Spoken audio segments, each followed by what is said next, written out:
Montoya had to crack the throttle right there. He was one of those cars that came in and got tires. In the 44 having quite the battle here. Casey Mears down the inside in the 5 car. More on Ruderman, Mike. And you mentioned the track temperature, guys. That may be what's helping David Ruderman right now. It wasn't too long ago before the sun set.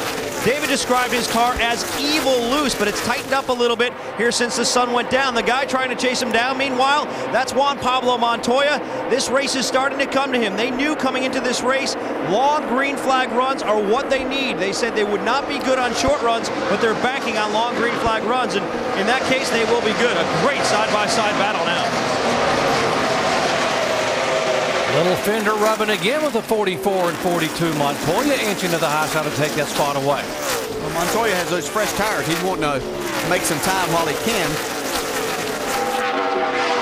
He's had a pretty good car here all day, but he's got those tires on now. He's worked himself back into the top 10 in the 9th spot, just ahead of David Ruderman. Montoya, the Ganassi driver. Remember, they made the announcement this week that Earnhardt, Ganassi, Sabatos would merge for 2009. Montoya, along with Truex, these guys will be driving Chevrolets next year. I don't know that Montoya cares what he's driving as long as it runs fast and he can try to win some races. Back up to 4th position, Kyle Busch. David Reagan behind him in 5th. Reagan told us earlier in the weekend it's a very special weekend for him. He said not only is it a big weekend for Ford, it is the last weekend for us to have AAA sponsorship on the car based in Florida here. He said I'd like to give them a nice little send-off and, by the way, get my very first Sprint Cup victory. They've been fortunate to have that sponsorship, and he's got a very good sponsor coming on board for the next few years with UPS. They're excited to have him carrying their colors. He tries to take that 4th spot back away from Kyle Busch.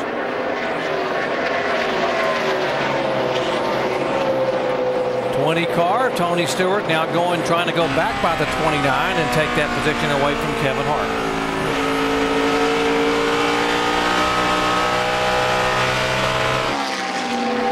Jamie? Guys, Tony Stewart, you see on the screen right there, his car was falling off just a bit, but you see he got around Kevin Harvick, and you were talking about the temperatures dropping, and that's working into Tony's hands right now. They're going to make a couple more adjustments on the next stop. Shannon? Kevin Harvick started this race tight. The car has been loose since the very first pit stop. They have thrown everything at it to try to tighten it up. Made a track bar adjustment, spring rubber, and they still cannot get this car to tighten up. Expect changes coming down on this 29 further in the race. 47 cars had some issue. There he is, the Marcus Ambrose. That happened coming off of turn 4 there. All right, ease it to the bottom. Ease it to the bottom there. This is not what they needed because they were just outside of the top 35 in honors points as they were running. I'm not sure. I believe it might have been Reed Sorensen that was on the outside and caught Ambrose in the right rear. Yeah, we're going to have to get this fixed and get back out there. Marcus planning on running full-time next year, but wanted to be able to have a guaranteed starting spot. Oh, there's exactly what you're talking about, the Sorensen on the 41 car. Yeah, I don't think Ambrose knew that he was up there. He thought he was high enough on the track that nobody should be on the outside of him there. Turned him right into the wall. All that happened right in front of Jeff Gordon's 24 car. We've seen Reed Sorensen be pretty aggressive out there today. Yeah, he has been. Coming to pit road now, Andy? Yeah, here we come. Yeah, definitely want to come in. Looks like, are they faking this thing or what are they going to do here? Looks like they're coming. They pitted on lap 142. This is 169 as they come around. Here come the leaders on the pit road. Yeah, Gordon's staying out. Rick Biffle finally going to get that lap back, so he might be a factor. He's had a fast race car. He just had to get back there. 4. We're going to come out probably about 15th, but I think it's still wiser to take 4, don't you? They're discussing whether to get 4 tires or 2 tires. That's Chad Canals, the crew chief for Jimmy Johnson. Dave Burns. So you know they're going to take 4 tires. They're going to go half up on the track bar for a car that is just a little bit snug through the center. They also know that a lot of those cars that stopped last time would stay out and that they'd lose some track position, but they want to get those fresh tires now. Jamie? Denny Hamlin opted to take right sides only last stop. They want to take forward this time. Got to make an air pressure adjustment. A little tight in the middle. Loose off for Denny Hamlin, Mike. Carl Edwards saying he's just a tick free. They're going to make a track bar adjustment going down a quarter round.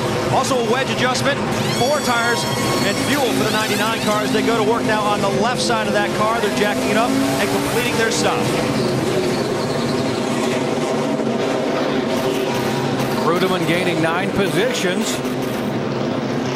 Race off of pit road, and 9 cars still sitting there. Casey King.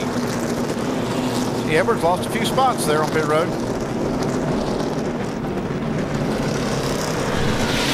Under caution for the 4th time. There's the race off. Rudeman, Kenseth, very tight getting off. Back with the green flag here at Homestead in a moment.